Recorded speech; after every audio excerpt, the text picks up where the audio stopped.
Hi, I'm Bybreen and welcome back to another episode of Soul Stirring Astrology, where I give you my texture take on the world of astrology. Well, the week following this solar eclipse and new moon in Virgo, we have two key things taking place. We have Jupiter moving into Libra, where he will be for the next 13 months, and he joins Venus, which rules Libra.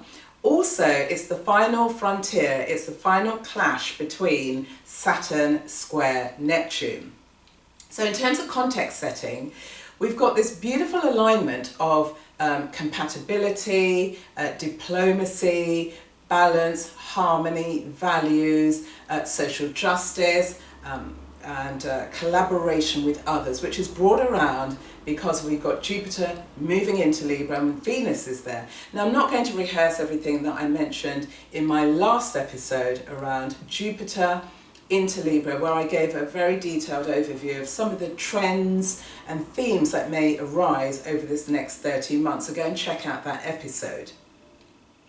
But we can safely say it sets the tone for a loving and harmonious relationships on a one-to-one basis. And where it's one-to-one, what you're seeking is for your partner to understand that you love the relationship and you need the security of that, but also that you have a world beyond your relationship, and it's about balancing that, and also about partnering and collaborating with others, and that's going to feel quite easy, particularly, as I said, because we've got Venus in one of her own signs.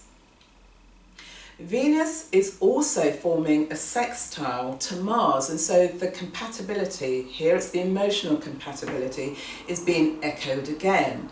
So in terms of relationships and long-term relationships and marriages, this is a really positive attribute.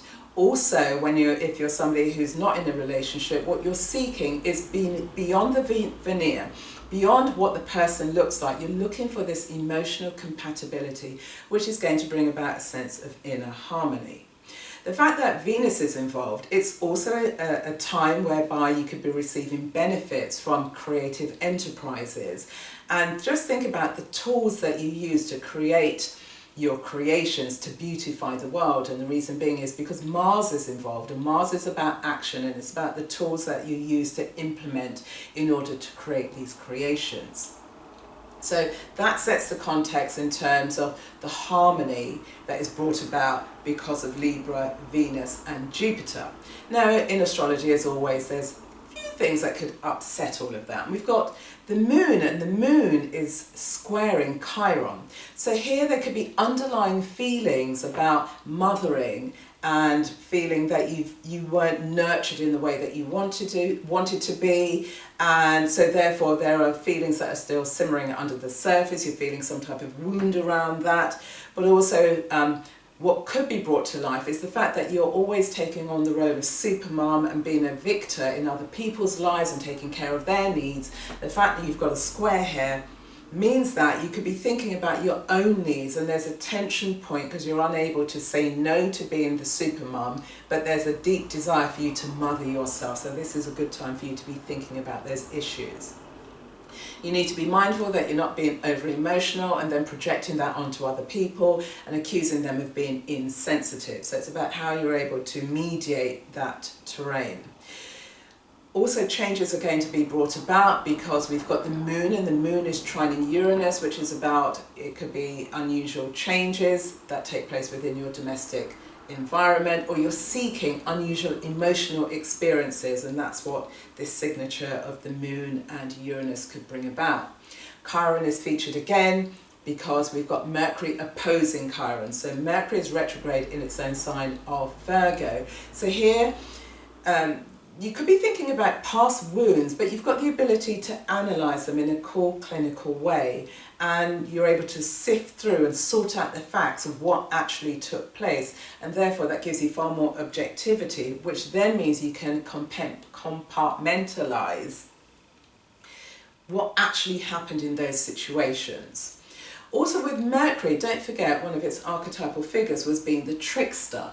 But here it could be seen in a positive way because Mercury is whereby you could be using comedy or satire in order to raise the consciousness of other people, to make them aware of what's going on in their environment. And so here is where the element of trickery is coming in, but it's used to help people raise their consciousness, so therefore they are able to participate and contribute in what goes on around them.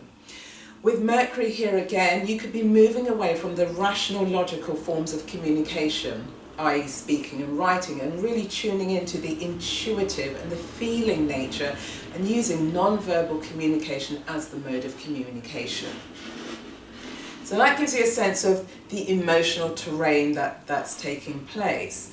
And then we've got, as I said, we've got Saturn. The final time it's going to be squaring Neptune, because beyond September the 10th, Saturn's going to be moving forward, flying through Sagittarius. And so don't lose the opportunity to finally get rid of those last barriers and boundaries and blockages. It's time to really unshackle yourself. The past is the past, time to sever it, and also look at how you can take your beautiful new vision into the world. And the reason for this is because the North Node is triggering this square between Saturn and Neptune, and the North Node is about your future direction.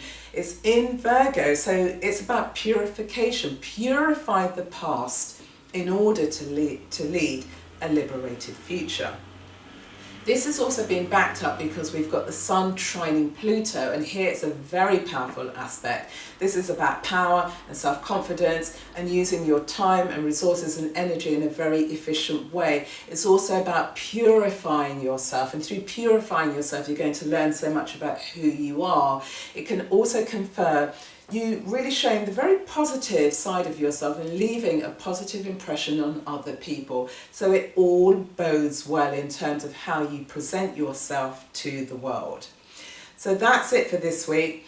It's about compatibility and cleansing and purifying and showing up with your bright and shiny new you. And the quote of the day is from Gigi Allin. And what he said is, "My demons and I are not compatible. They never have been and they never will be." So think about that as you journey through the next week or so, which brings me to the question of the day, which is, which area of your life are you going to wave goodbye to? Put your answers, comments and questions in the comment box below. Feel free to like and share and subscribe to my channel, and I will see you again on the next episode.